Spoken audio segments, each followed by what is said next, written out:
Welcome to SchezzWho, your top spot for politics. We're getting close to the November 4th election, and one of the candidates in that election is our guest tonight. So thank you for tuning in. Thank you for paying attention. Make sure to like the video. Make sure to subscribe to the SchezzWho channel and comment and share. Growing in the algorithm, of course, is the goal. So definitely like, subscribe, and comment. And now for the pre-show shout-outs, including the channel with which I'm doing the show from, The Dissentation. That's a brand new podcast in the Hampton Roads area. Look out for it. It's hosted by great people, Melissa Lucasen and Cody Connor. Look out for The Dissent Agenda. Also subscribe to that. A good friend, Mr. Farley Perkins at the Farley Perkins Agency, helps out with insurance in the Hampton Roads area. So hit up 757-271-6655. And if you need anything insurance-wise, he will help you out.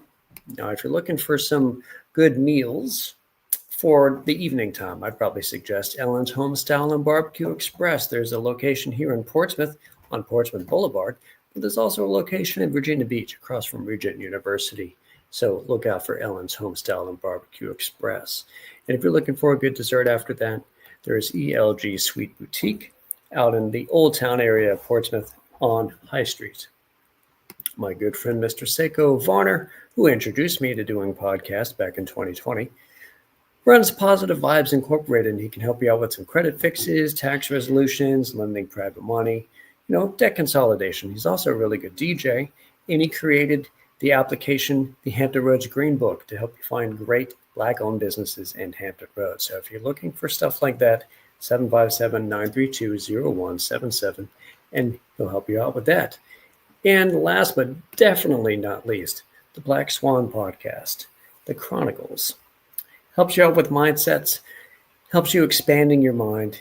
You can find great content with the Black Swan, The Chronicles, The Mindset, over at Spotify and on Substack, and of course on some select YouTube videos through SchezzWho's channel. So look for that. It's hosted by my awesome wife, Andrea Dixon Schezvener, the Black Swan podcast. So I have a political philosophy somewhere on the progressive side of the aisle. I prefer Democrats to Republicans and greatly wish Democrats to be better than they are right now. I recently had on Progressive Commonwealth Attorney here in Portsmouth, Stephanie Morales. It's the most watched show I've done so far at over 550 views. I also am helping her out at the early voting down at the polls. I want to air this out for transparency's sake.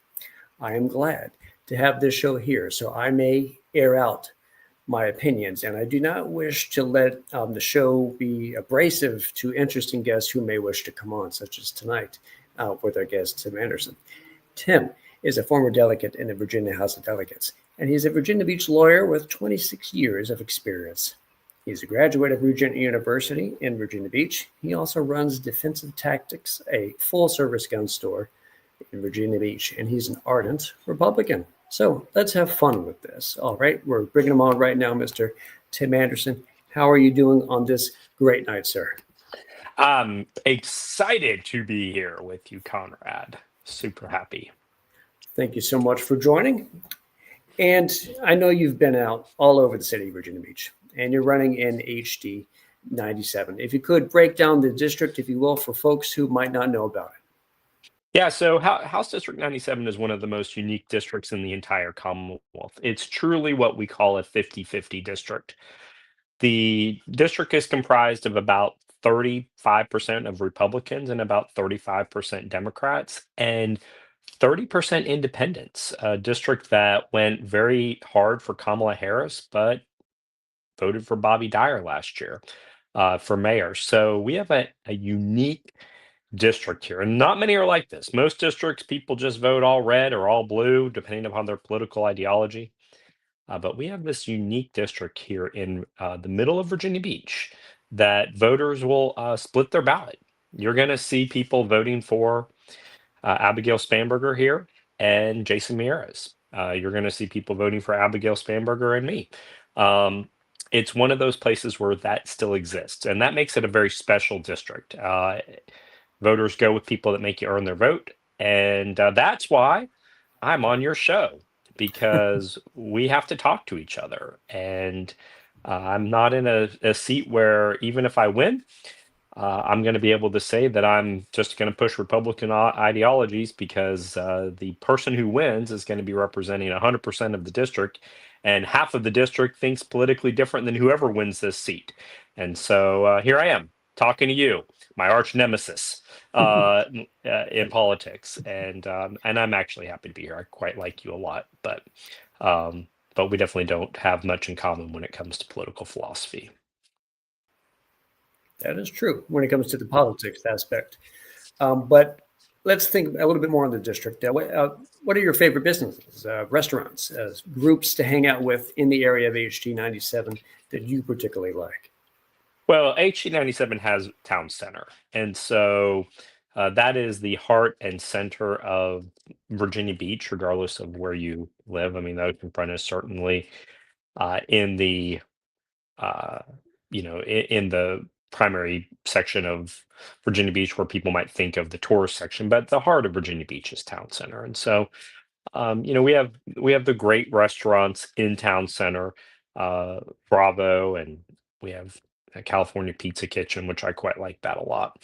Um, there's just a unique theme and vibe of town center that makes you think of what Virginia Beach truly is. Unfortunately, Legal Seafood just closed down. It was one of my favorite restaurants in the whole Commonwealth.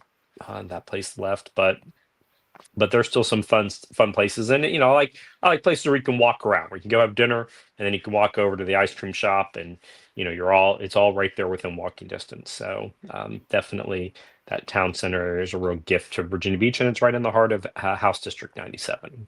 Yeah, Mount Trashmore's out there too. A lot of cool things to see. I, the start of the year, finished a class for stand-up comedy at the Funny Bone, which is right there in town center. So it is Hmm. definitely some cool stuff. Some might say the downtown area of Virginia Beach is that district. So let's delve right into the politics aspect. Your absolute biggest campaign plank in 2025 that I've seen so far is the car tax. You want to end it. It was brought up during the governor debate. Both candidates, Spanberger and Sears, they say they want to end it as well. First of all, how possible is it? Spanberger says it requires a Virginia constitutional amendment. So walk us through that process a bit. Yeah, so when I was in the House last time, I learned this. If you want to abolish the car tax, it does require a constitutional amendment because the Virginia Constitution requires that vehicles be taxed. So if you want to actually get rid of it permanently, forever, kaput, it does require a constitutional amendment, and that's hard to do.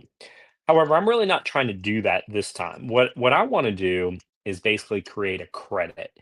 And when you get your car tax bill every year, I want to have a credit that would be on that bill that would exempt the first $40,000 of vehicle value. So if you have a car that's worth $30,000, you would get 100% credit on your car tax bill. And if you have a car that's worth $50,000, your car would be exempt up to 40, and then you'd have to pay tax on the other 10.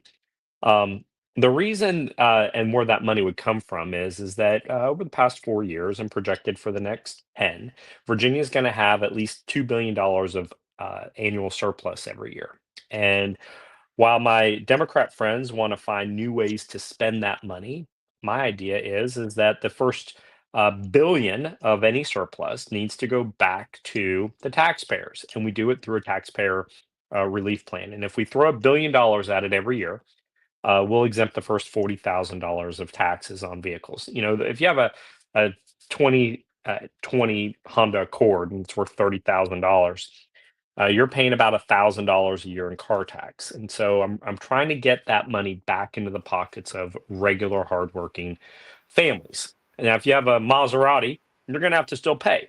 But if Mm. you have, if you're a minivan family with a couple vehicles and they're worth less than 40 grand, this would give an exemption. So it doesn't require a constitutional amendment, just requires a bill that would provide a credit. And I think once we get that bill through, just the first year, it'll never go away because if any politician dared remove it, they would be ousted on their next election cycle. So Mhm. just getting it in there and providing that direct tax credit to every Virginian on their vehicles is, I think, the right move. And very popular. It's what I call an 80-20 issue. I try to work in 80-20 issues where the majority of the population is with what I'm talking about. And on this 80-20 issue, nobody likes the car tax. And the only people that do like the car tax are the people that have vehicles that are older than 20 years old, and they don't pay it anyway. So I really just want to, we've got to get rid of it. Both the governor candidates like the idea of getting rid of it with the surplus. Neither of them said it in the debate. I don't know why they're having such a hard time articulating it, but it's very simple. It'll be 10 or 20 lines in a bill, and it will affect every Virginian in the Commonwealth. And I want to follow up a little bit on your reference using the surplus. So you're applying thought to how you're going to get it done, as opposed to just saying end it, because that's going to get folks like State Senate Majority Leader, Democrat Somerville, saying that it's going to create a hit to the state's revenue book. And this got me to thinking, do you actually want to replace that revenue that would be lost? Often when I've observed, generally, conservatives discuss taxes and cutting them, they follow it with the usual cutting spending aspect. So do you want Virginia's budget to be reduced via car tax repeal? I think you touched on partially how you want to use it from the surplus backwards. Yeah, so the car tax is a local tax. And so it would devastate the local governments if we got rid of it entirely. They couldn't run their business. And they have to have taxes. You have to have police, you have to have firefighters, you have to have teachers. And so they need that money. So the real question is what can we do permanently to make sure that the tax credit stays in place? And one would be to reduce spending. And here's how you reduce spending. It's something kind of like Doge, but it's much better than Doge. Doge just kind of came in and just slashed and diced the federal government, and lots of people got hurt. I'm absolutely against what they did. I like the concept of reducing government size, but I don't like how they did it. How you really reduce the size of government is that our state auditors have found that there's probably about 20% of government waste in every state budget agency. And so what you do is, and I've said on these committees before, and this is how it works. If you, and no matter which agency, you can pick any one you want. But if you run an agency and your annual budget is $100 million, if you don't spend $100 million, then when it comes time to ask for money for the next fiscal year, then they say, "Oh, you only spent $80 million, so we're going to only give you $80 million instead of $100 million." And so agencies don't like to do that. So what they do is at the very last couple months of the agency is they go on a spending spree. They buy everything. They're like Oprah Winfrey. You get this, you get that, you get this, and they spend all this money in the last month or so of their fiscal year so that they can justify that they need the exact same money the next year. So what I want to do is create something called zero budget balancing, which requires every agency to justify its budget starting at $0 and working its way up. Rather than looking at a budget agency balance as this is how much we spent last year, so this is how much we need next year, we make them work from the ground up. And if you do that, what you're going to see is that there's about 20% waste. And when the auditors can see that in a black and white issue, then they can make recommendations to the policymakers to reduce the budget. So if the agency's head budget is $100 million, maybe it only needs to be $80 million to efficiently run, and you can start reducing the size of government. Because ultimately, here's the thing: when it comes to taxes, we all hate them. Even Democrats hate them. But when you're talking about taxes, you're basically saying the government has to run. So if the government is this big, you need this much of taxes. If it's this big, you need this much of taxes. But if you make the government smaller and more efficient, you need less taxes, and less taxes means we all pay less money. Everybody should be agreeable with that. So it'll take 5 years to shrink Virginia's government down by 20%. It'll take 5 years. It's not slashing and dashing and doing everything in year one. It takes time to slow it down. We didn't get in this mess overnight. It's going to take 5 years to get out of it. But if we do it, it will cause a smaller government, a more efficient government, and a less tax burden on the taxpayers, more tax relief for Virginians in the future. Now, if you want to talk about how we can generate other revenue, I'm all about legalizing marijuana and taxing marijuana. I like that idea. I like it a lot. I think that we should be doing that. It's free money for the government. I think we should be taxing these queen machines. We should be finding ways to generate money. If we tax the queen machines and the and marijuana, we'd raise $1 billion a year, and that would be enough to exempt $40,000 of car tax forever.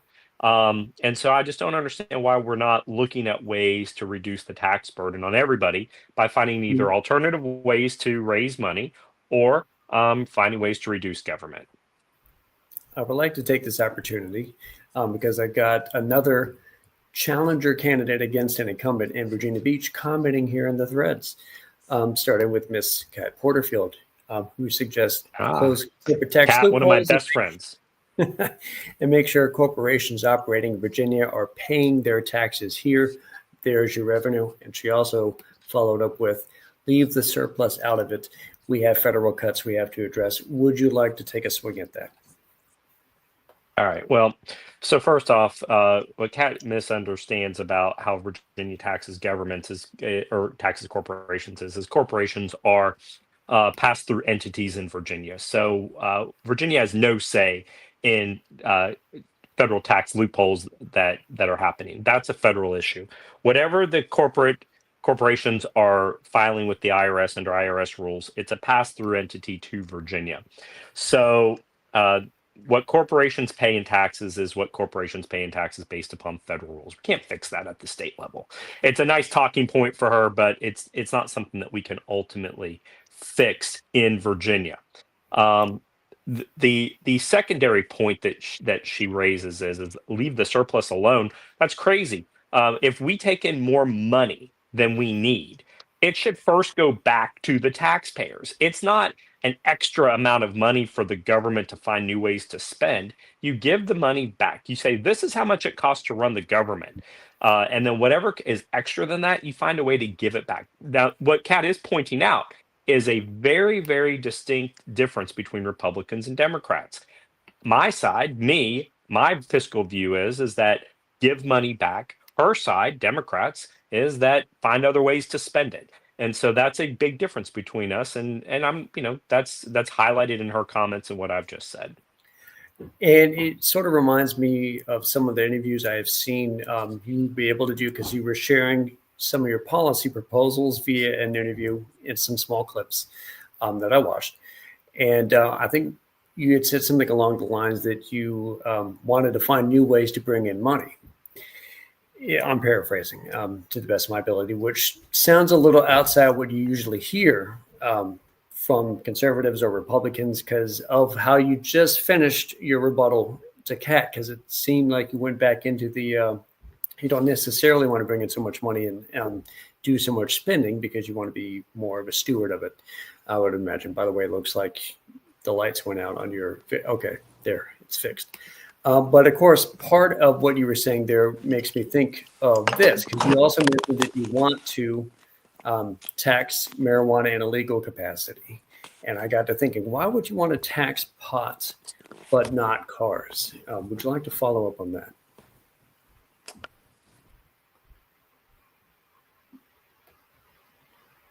One second. He is connecting his device. All right. So. And you're back. Hey, sorry. Can you hear me? Yes, sir. I've lost the hearing.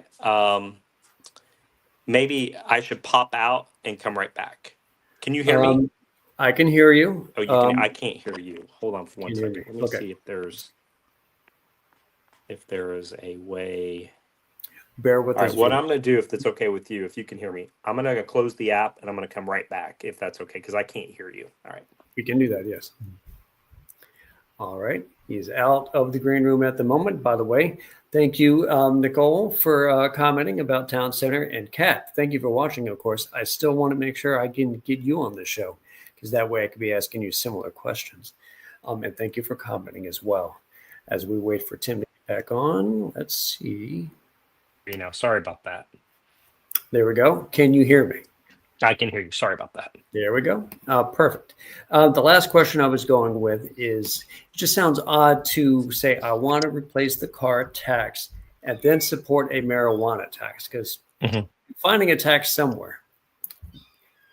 But if you ignore the cats that are wailing in this room right now, yeah, go forth as to how you want to defend one tax versus another. Well, so first off, my whole plan of reducing the car tax is based upon the premise that we're going to have a budget surplus, and that's not guaranteed at all. I mean, there's always expenses, and Cap Porterfield raised that an issue of, maybe there could be some expenses that are going to come from the federal layoffs and federal expenses from what's happening. So it's important that we have more money coming in to government every year to be able to return it to taxpayers.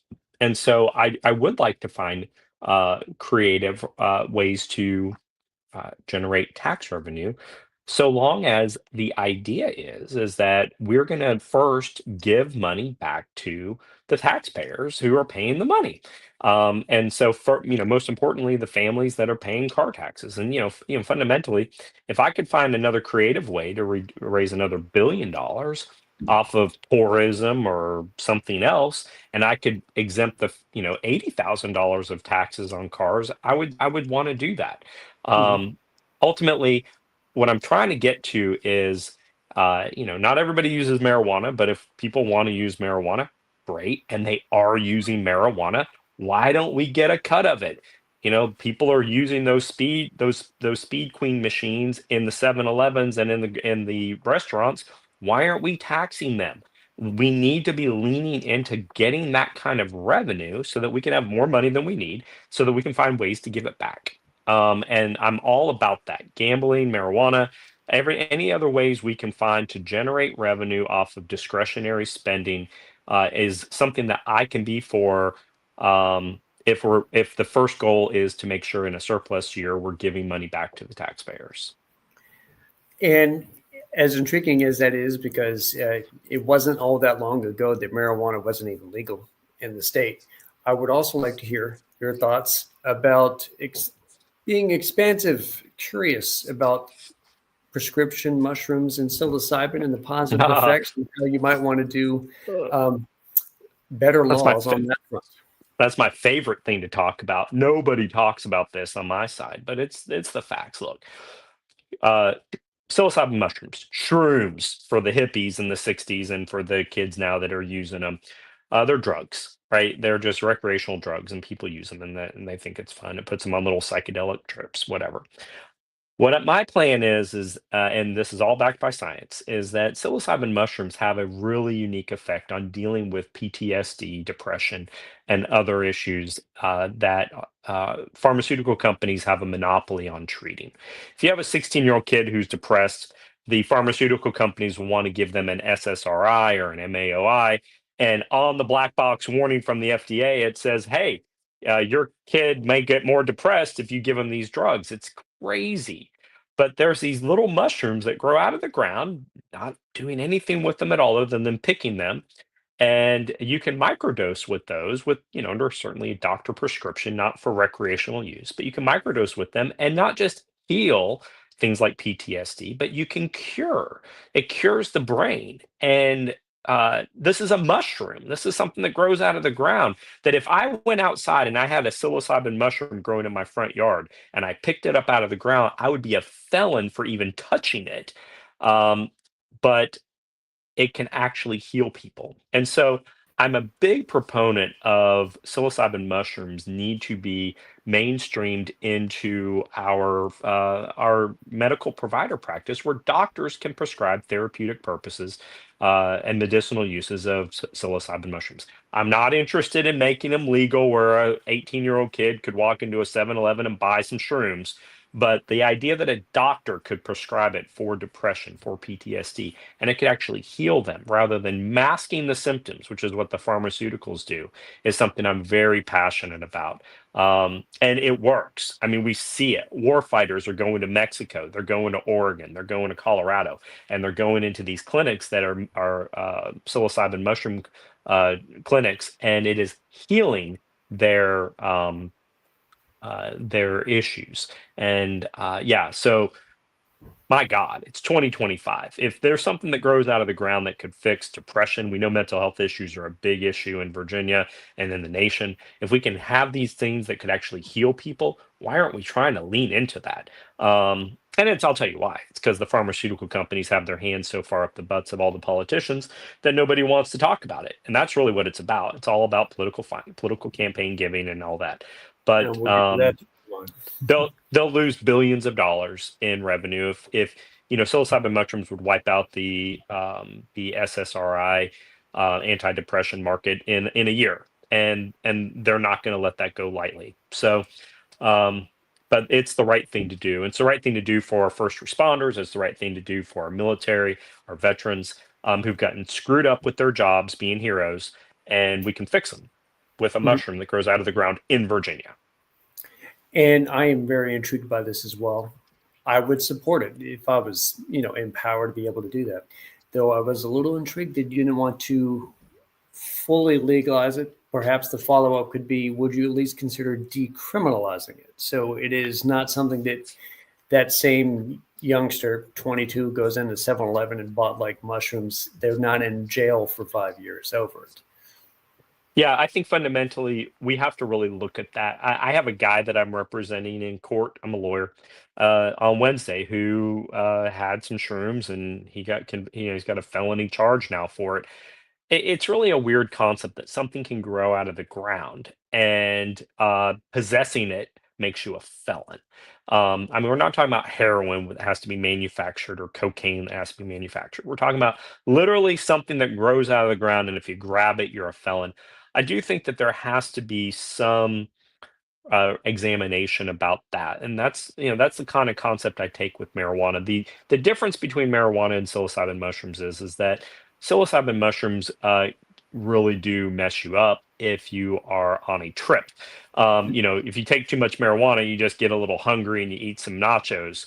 But psilocybin mushrooms could be a public danger if you're driving a car, or at a party with teenagers. So I'm a little, I don't know where the balance is on that, Conrad, but I think that I'm not outside the realm of trying to find a decriminalization for things that just grow out of the ground. Mhm. I'm not a legalized drugs guy. I'm not looking to legalize heroin and cocaine and all that stuff. But the stuff that comes out of the earth, I think we do have to really start looking at why are we going to like make somebody a felon if they're touching it? Maybe reduce it down to a misdemeanor or something like that to where it doesn't screw up somebody's entire life. I don't know. Maybe there's some other better way to handle it. Going back to the topic of taxes, um, if I were designing a tax system in Virginia, it would, of course, be, I'm progressive, so I like progressive taxation. I don't like regressive stuff. I don't want so much burden beyond someone like myself. So regressive taxes like the car tax might not be included with how I would have created a tax system. I'm nonetheless intrigued about your idea about creating a credit. But there's also, say, the military retirement taxes. How did that end up getting taxed? Is it good or bad? But want to completely get rid of it? What is your take? Well, this is also an 80-20 issue. And the nice thing is that the guy I'm running against is on the other side of it. Um, he's a veteran. I'm not. And Virginia is only one of 15 states in the entire country that taxes military retirement. And that's insane. I mean, with our military bases and our military presence, the number one reason why veterans leave Virginia is because we tax their military retirement. So when I was in office, we exempted the first $40,000. It was a band-aid, but there people are still leaving. These veterans make more than that, and they can move to North Carolina and they don't have to pay taxes. So as soon as they get out of the military, they move down to Moyock and they're living on the border of Virginia, but they're on the North Carolina side and they're not paying taxes on their retirement. We got to fix that. We can eliminate all taxes on veteran retirement for less than $500 million. That's a accounting error in Virginia's budget. We absolutely have the money to do that, and why we uh, still tax them at all is disgraceful. So one of 15 states that still do it, and all of the states around us don't.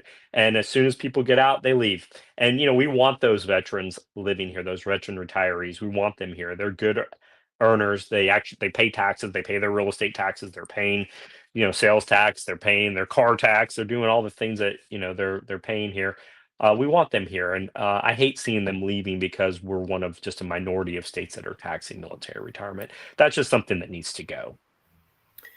I've shown my partisanship this cycle frequently by typing away on Facebook and telling Delegate Fagans on his page to people who troll his page, calling for a debate, telling me, to ignore your request for debates. I'm partisan.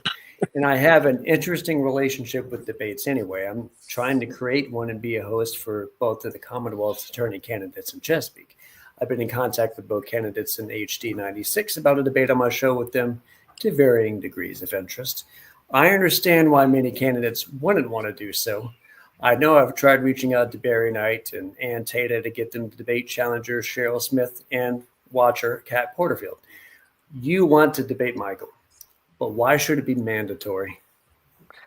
Well, look, fundamentally, Michael and I see things differently, and voters should be able to at least see at one time, where do we stand on issues? I think we saw Winsome Sears and Abigail debate. The Republicans thought Abigail did terrible, and the Democrats thought that Winsome did terrible. I realize it doesn't probably change a lot of hearts and minds, but in a district like ours, in the middle of Virginia Beach, where there's actually real independence, I think there should be. Now, I'll say this. Michael won't debate me, and if I was him, I wouldn't debate me either. I'm a much better orator than him. I have a much better command of subject matter than he does, and I'm a lawyer by trade, and so I'm much better on my feet than he is. He has nothing to gain by debating me. I will eviscerate him, and that's just the decisions he's making, and I understand that. But I'd be happy to sit down with Kat Porterfield and Jessica Anderson up in Williamsburg and do a debate. I've actually asked Anderson, who's running against Amanda Batten, to debate me. She has a big TikTok following. I said, let's have a little primary debate between us, just to show where I stand and where you stand and where Republicans are and where Democrats are. I think it'd be good. I don't have to be hostile. I'm not going to be rude to them, but I do think it would be important for people to see where Republicans and Democrats stand. And I know Kat isn't getting a debate either with Ann Farrell Tata. But I think we should all have the opportunity to hear where candidates stand. And if I'm just sitting here talking to myself, there's nobody to challenge me. But I'd like to see more of that, and I think voters would like to see more of that. And as Abigail Spanberger said, which I completely agree with her, don't vote for somebody who won't debate. I'm all for that. I think that's a good policy. And to her credit, to Abigail's credit, she did debate Winsome at least once, and I think that's important in the big races. And just shout out to Kat, who is watching and who's commented, and thank you again for that. If you want to come on with Tim and just actually have a debate, I'll ask the questions. I'll let you guys have an argument in the true sense of arguing about the best policies here in Virginia. And I think something that both you and Kat might agree on is regarding money in politics. I personally think the single most corrupting thing in politics is money. I think Citizens United is one of the worst decisions the Supreme Court has made. I view political speech very plainly. I'm doing this show right now. That's speech. I've written articles to the Virginian Pilot. That was speech. I've protested out on the street. That's speech. I've made trolling comments even on your pages.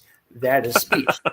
But dropping obscene amounts of money in campaigns, that's buying seats. There's no way around it to me. Money buys ads. It buys time. It buys people who can canvass for you. It can buy literature to flood a district.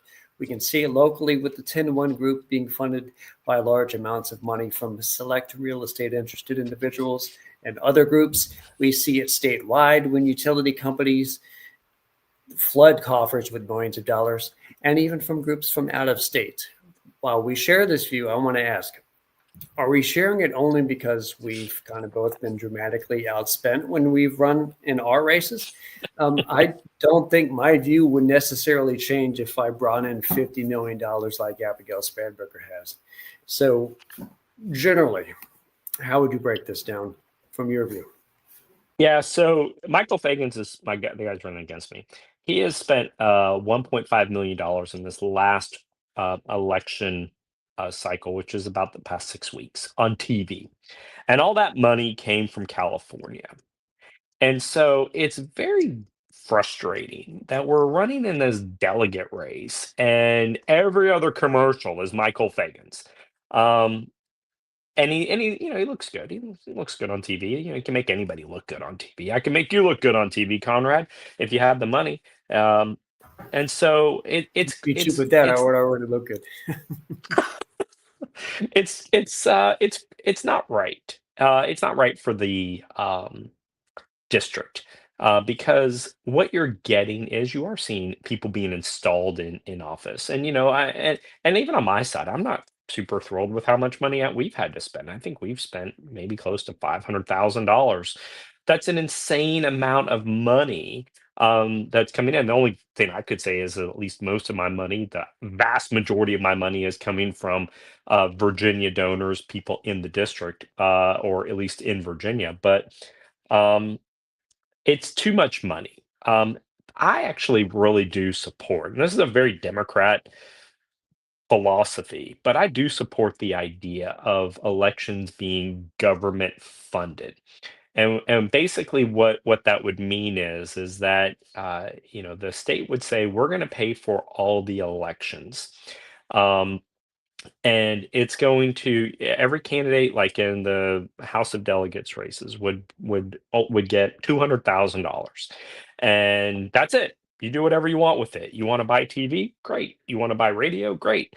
But I do agree with you that Citizens United is absolutely disgustingly wrong, because money is not speech. Money can come from a variety of places that has nothing to do with speech. And so controlling how much people spend through government entities is a good way. It's how that's how the president's election goes, kind of. I mean, if you file your taxes, you want to put $5 in for the presidential fund. We really need to do that as across the board, because the concept that somebody could be installed into office by very wealthy people is something we all should just be like, no, that's not how politics is supposed to go. By the way, HD 97, it's completely in the city of Virginia Beach. No part of it touches another city. So I want to ask, 731 or 101? Yeah. 731 or 101. That's a good issue on the issue of money. The developers are pushing the 731 side. Dominion Power is laundering money through Kelly Fowler and Aaron Rouse to push the 101 side. Just tons of money being dumped in here. Let me just say this to everybody who's watching 731 or 101 in Virginia Beach, how we elect our local people. There's no good side to this. There's no right side. There's no noble side. Um, 731 is, do we want 5 people that we can vote for on city council and school board, or do we want 2 people? Anybody who says my side is right and your side is wrong, or you're a bad person for liking one side or the other, they're just being partisan hacks. Personally, I like 731 better. And the reason that I do is I like to be able to have more say on who's representing me. I would get to vote for 5 people rather than 2. And that just works better for me. But I'm the only guy in this whole race, Republican or Democrat, that has said whatever the referendum decision is at the General Assembly level, I'm going to adopt it. If the city goes 10-1, if they say that's what we want, I'm going to support that in the General Assembly. If the city says they want 731, we're going to support that and create a charter change to revise the charter to make it a legally permissible 731 system. So we just need to let people decide what they want. And unfortunately, people with a lot of money on both sides are fighting with each other, and everybody's upset. And I don't like it. I don't like it one bit. At the end of the day, Detroit does 10-1. Charlotte, North Carolina does a 731 system. Atlanta does a 731 system. Tampa does something like some kind of a at-large and ward system. So, I mean, cities there's no right or wrong here. And people just have to make their own decisions. Republicans like 731, Republicans like 10-1, Democrats like 10-1, and some of them like 731. It just needs to, I'm looking forward to that issue being over one way or the other. For the folks who are watching this in the city of Virginia Beach, it will be on your ballot this upcoming November. So make the choice for yourself. I would personally endorse the 10-1, even if I was creating it literally today.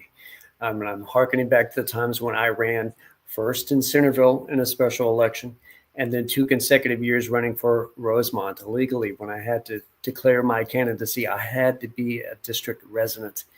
But every single person at the time in the city of Virginia Beach, even outside the district, could have voted for me, which dilutes the whims of that particular district. I'm not entirely sure if the goal of Virginia Beach in their fighting it in court is to make it go back to that hybrid aspect, maybe just 731 as a standalone with 3 at-larges.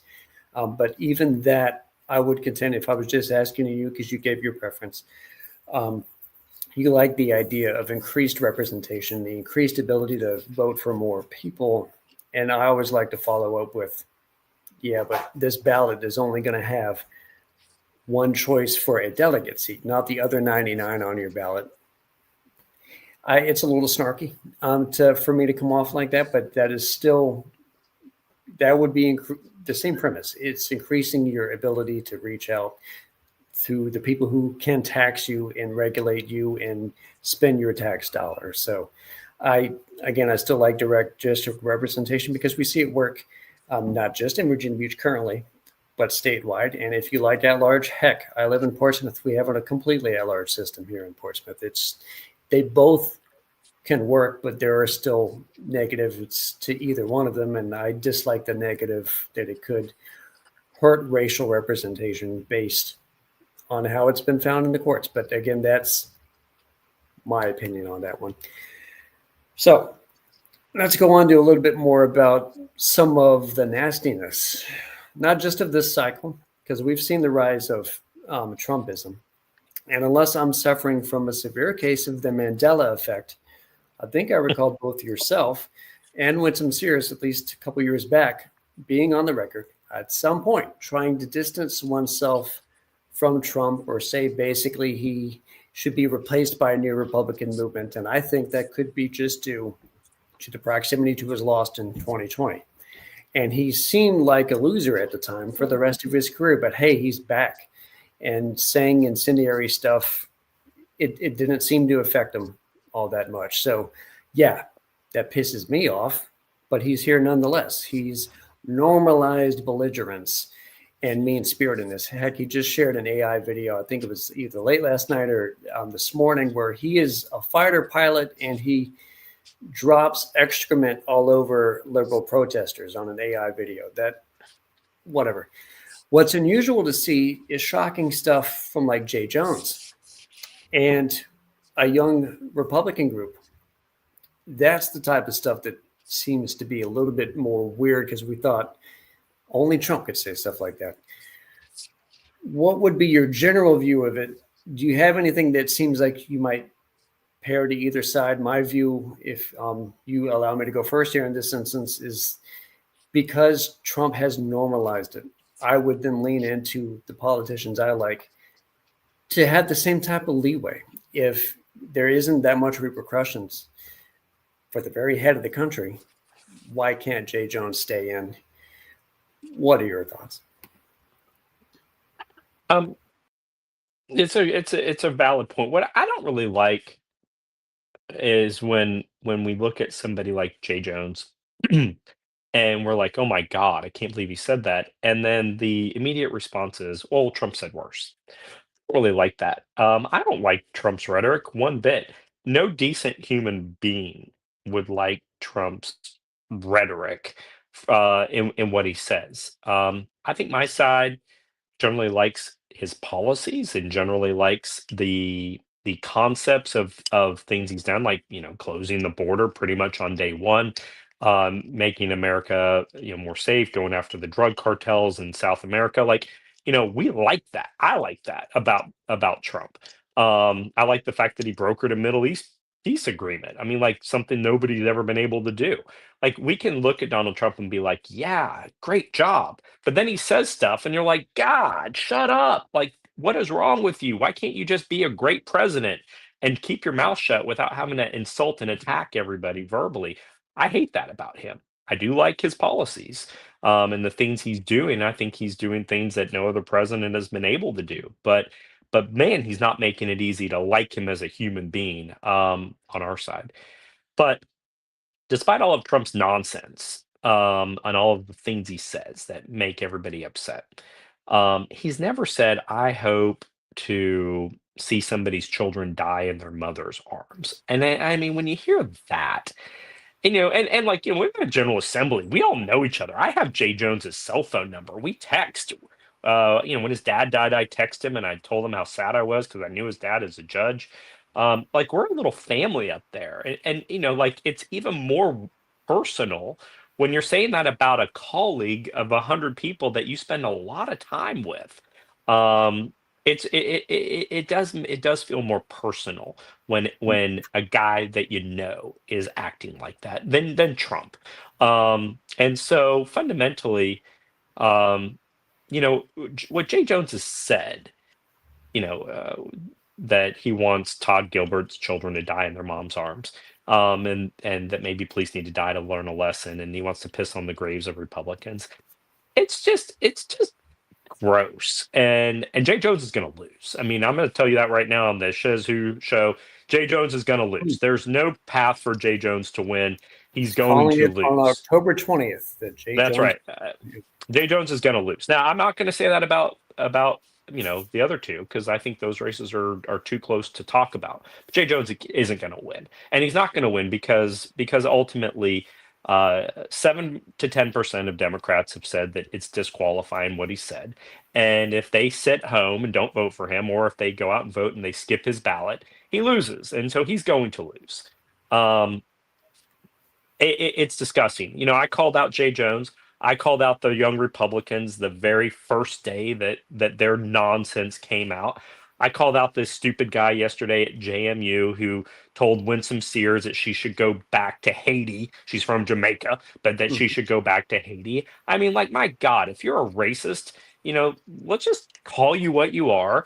And it doesn't matter if a white guy saying it to a black female who's a Republican, it's still racism. Just say that's racism. We don't not oh well Trump is worse. Stop with that. Let's just start actually getting back to being decent people and holding the people here in our state to a higher standard. And I realize Trump's in office, but that's really your all's fault. You guys couldn't marshal a candidate that was worth a damn. So if you guys could have come up with somebody decent, you'd have the White House right now, but you couldn't.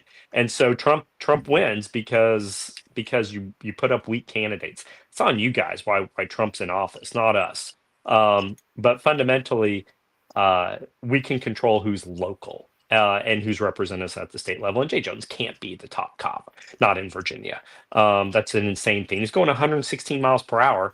And then he did community service for himself. I mean, my God, he lied to the court about it. He said the community service he did was was for the NAACP while they were suing Governor Youngkin while he was getting paid. It's just he can't be the attorney general. So we can say that. We can also say Trump's rhetoric's nonsense. And then we can all just still move forward and try to keep each other decent and accountable. Because what I fear, I think you alluded to it, is that politics has taken a dangerous shift where we have no standards anymore. Like anybody can run and there's no consequences to anything you say or do. And I sure hope that's not where we are.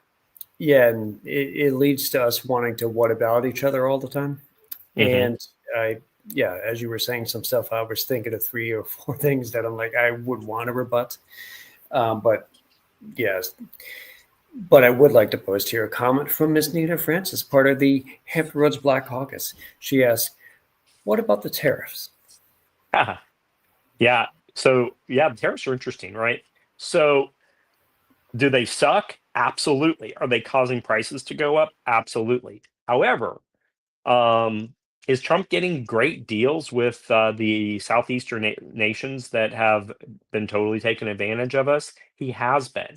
And so, he's using a tool that's hurting us right now to ultimately make us stronger. And I don't like him, but at least I can see why he's doing it. Um, and fundamentally, the intent is to make America stronger. Like for instance, pharmaceuticals. Why are so many pharmaceuticals made in China? That's insane. Like, why are our microprocessors and semiconductors made in China? It's a national security issue. So yeah, I mean, I think tariffing the hell out of companies that produce things that are important to America and bringing those companies back here and making them produce those things here ultimately is the goal. It's hard and it sucks, but at least there's an alternative, an altruistic purpose of why he's doing what he's doing. Especially because I think you would realize that a lot of those other countries are a little bit more command economies than we are. This is our version of trying to be command economy.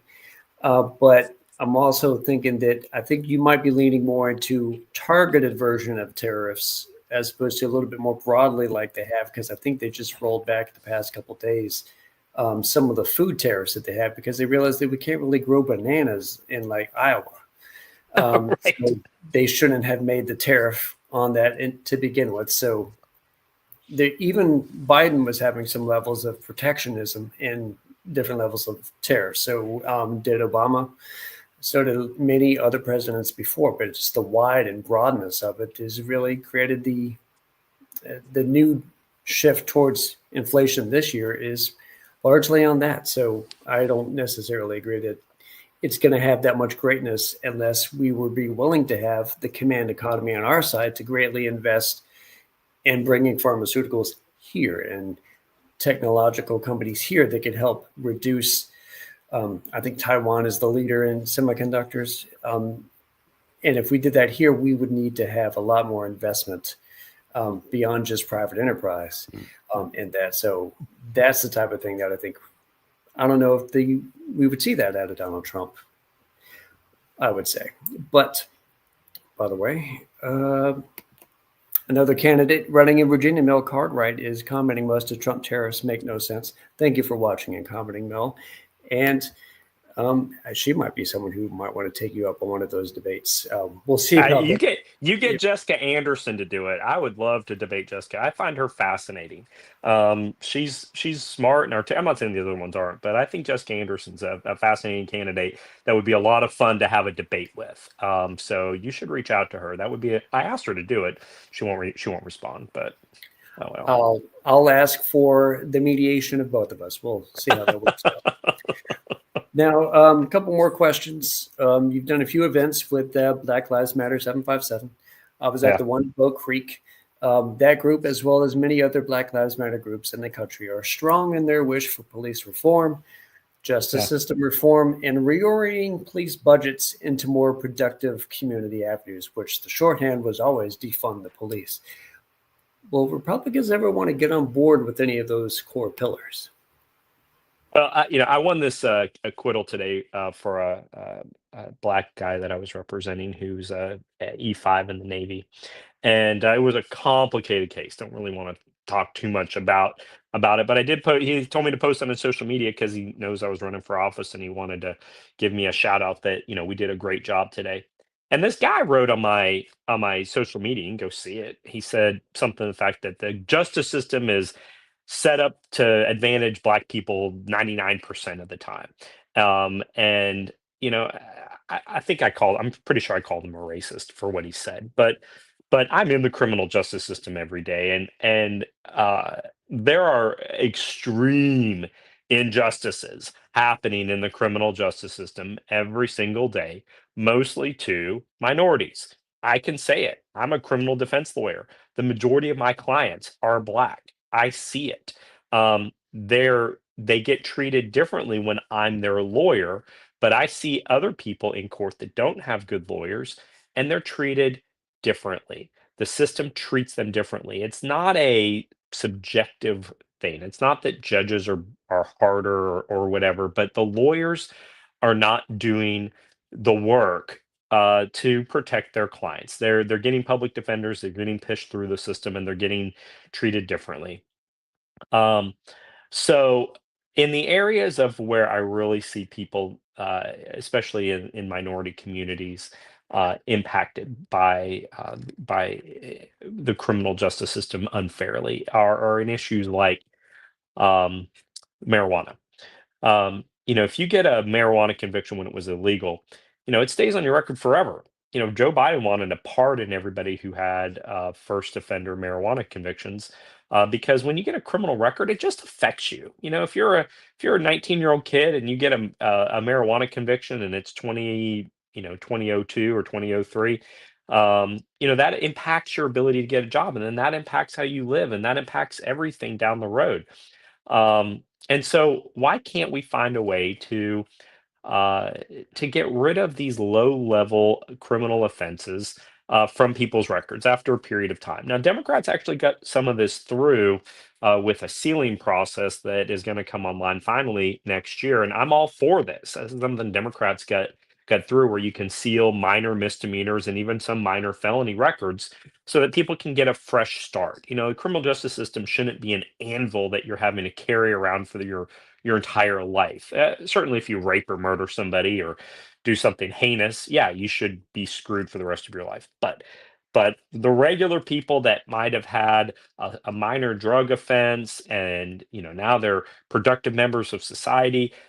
Every time 20 years ago you got a minor drug offense, and now it's always on your criminal record. And every time you fill out a job application, you have to say that you had a marijuana conviction on your record. I mean, my God, there's just so many ways that we can make things better for people in the criminal justice. Not just talking about minorities, but just everybody in general.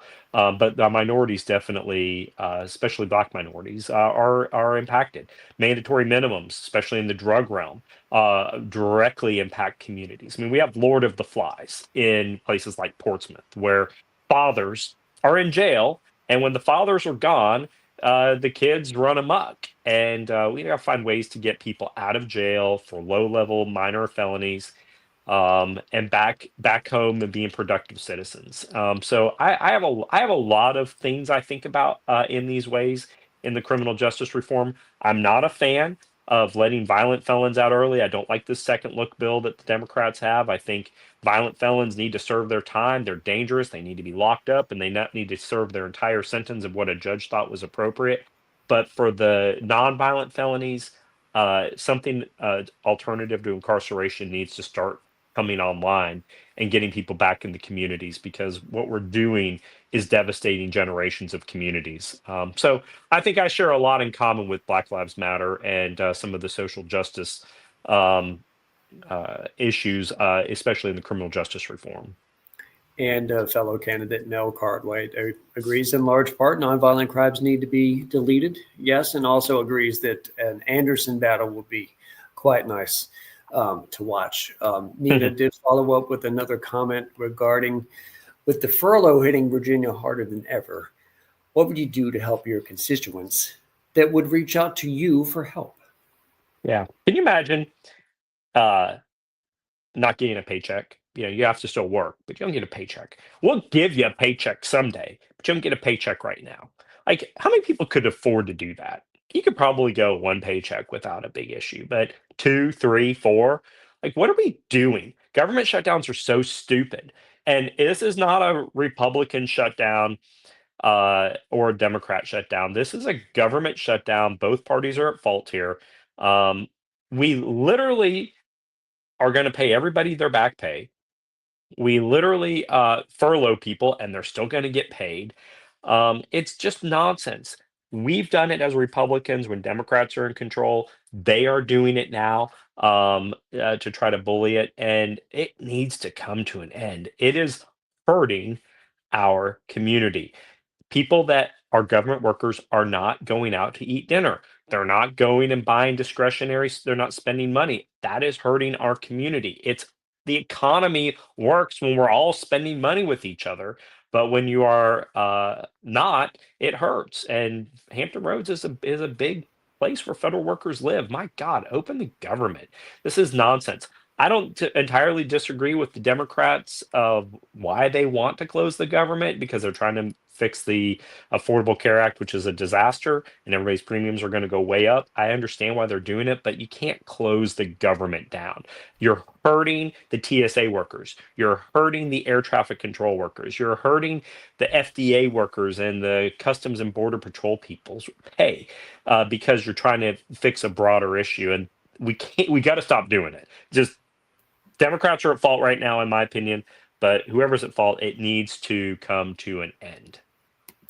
All right. Would you like to do a couple of rapid fires? Yeah, sure. Hit. All right. Let's begin with, would you consider yourself someone who is trying to bow out of the debate on reproductive rights? No, not at all. I've said it all along. Virginians, this is an 80-20 issue. Virginians don't want us messing with abortion. 80% of Virginians want abortion. I'm with them. I'm not going to try to impose my personal views on Virginians. Leave abortion alone. That's what voters want. They don't want this constitutional amendment. They don't want us messing with abortion. Just leave it alone. Abortion needs to be left alone. Anything with the word abortion in it with me is a no. I'm not going to expand it. I'm not going to reduce it. I'm just going to leave it alone because 80% of Virginians have said that's what they want. Would a Republican lawmaker wish to use the government to help eradicate food deserts? I don't even know if I understand that question. A couple of years ago, I was working with an organization called the Hampton Roads Battle Cats, 757 Battle Cats, and that was one of our big planks. We were trying to figure out ways to eradicate food deserts, to make sure areas aren't, especially more urban areas, so devoid of great nutritional based food that you might find it like the fruits and veggies section of a grocery store, that all they have are 7-Elevens around them, that they don't have the ability to have good food. That would be the food desert. So how do you make it so you could get out of that? Is there something like expanding money in food banks, making a government investment to make sure that, I know Zohran Mamdani is getting heck for this because everyone calls him a communist, but he wants to have city-run stores that would be able to sell food. That could be a good way to get rid of food deserts. Would a Republican want to support that? I don't know. I've never really thought about it. Obviously, I live in a bubble. I live in Virginia Beach, and if I want to go get some fresh fruit, it's right down the street at the food line. I literally would have to drive 2 minutes away. I've never really thought about that, Conrad, but I do think fundamentally that if my kids have access to fresh fruits, I don't know why everybody shouldn't have access. I don't know that I like the government doing it, though. I would rather find ways to incentivize the private sector through incentives and grants and taxes to build a Publix in wherever these food deserts are. Because ultimately businesses respond to tax credits. If you want a nice grocery store, you give them a tax credit. And so I think probably we could find a better way to do it. Government can never do things as good as the private sector. So I would want to see it maybe happen privately. Would a Republican lawmaker want to use the government to clear paths and create better investment for low-income housing? So low-income housing is an interesting thing. It costs the same money to do a permit for $1 million house as it does a $200,000 house in places like Virginia Beach. Builders have no incentive to build the smaller house. Costs more per square foot. Bigger houses cost less per square foot, and they can make more profit. You got to flip the incentive around. We have so much land, government land. We need to be able to use builders to give land that is owned by the government, or land that can be taken from industrial sections that are deserted and repurposed into residential units, and build the $250,000 houses again. And I think you can use government to do that. I think you can leverage government to produce incentives for builders to build the smaller houses again, and make it more profitable for them to do it. It just requires incentive. Those last three questions are actually part of that organization, our little think tank. These are the things that we were wanting to fix. And the last one, we were also very concerned about the school to prison pipeline. So Would a Republican lawmaker wish to use the government via government schools and perhaps law enforcement training or judicial reforms to help eliminate the school to prison pipeline? Mm.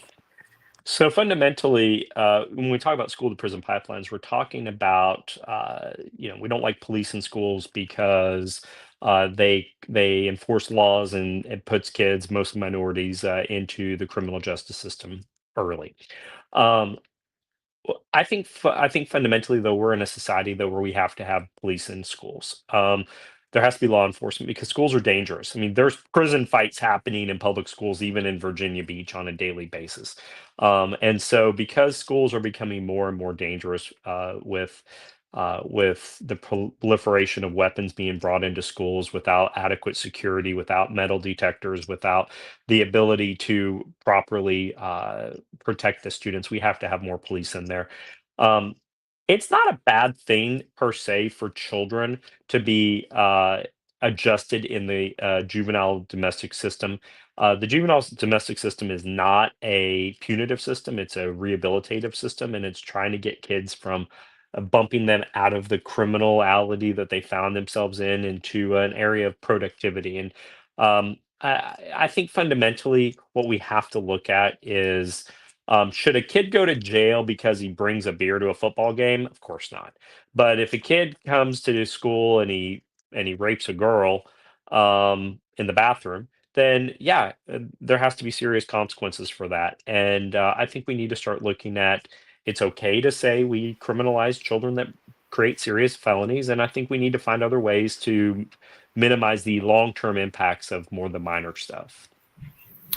All right. Well, we've exhausted all the questions that I prepared in advance. So what I would like to do now is to pretend you knocked on my door, even though it's here in Portsmouth, and I was someone who wasn't really paying attention to HD 97. What would be your elevator pitch at the door to vote for you? I think fundamentally government is better when it's bipartisan. Democrats control the Senate. That's going to stay that way. When I was in the House, the Republicans had the House and the Democrats had the Senate. And the legislation that got through, all the bad stuff the Senate passed, we killed, and all the bad stuff we passed, the Senate killed. But the stuff that got through was good law, good policy, good bipartisan issues. And Virginia is a purple state. Half the state is Republican, half the state is Democrat. You really want a balanced government. And in the legislation, the legislative branch, the Republicans controlling the House will make Virginia a better state, a better government. Regardless of who the governor is, having a Democrat Senate and a Republican House breeds good policy. And fundamentally, if you're voting for Abigail Spanberger, I hope you vote for me, because if I flip my seat, my team takes the House and we will get better government rather than Democrats having full control and runaway policies that are going to disenfranchise half of the state. It'll be better for all of us if Republicans have a seat in government in the House. Well, I personally want to thank you, former delegate, possible future delegate again, Tim Anderson, for coming on SchezzWho and just sharing your thoughts about why you're running and some of the hottest topics of the day, your thoughts on those as well. And I hope you enjoyed it because I did. And I just wish you a great rest of your evening, good sir. Thanks, Conrad. Take care. Have a great one. And I want to say to you all, SchezzWho guests tonight, thank you for so many comments from Nina Francis to Mel Cartwright, Kat Porterfield, Nicole the Zombie. Thank you again for watching. Make sure you like. Thank you for commenting. Make sure you hit that subscribe button because we're going to keep bringing you great political content like we saw tonight. That way, you guys will always be in the know. Thank you for watching. I'll catch you next time.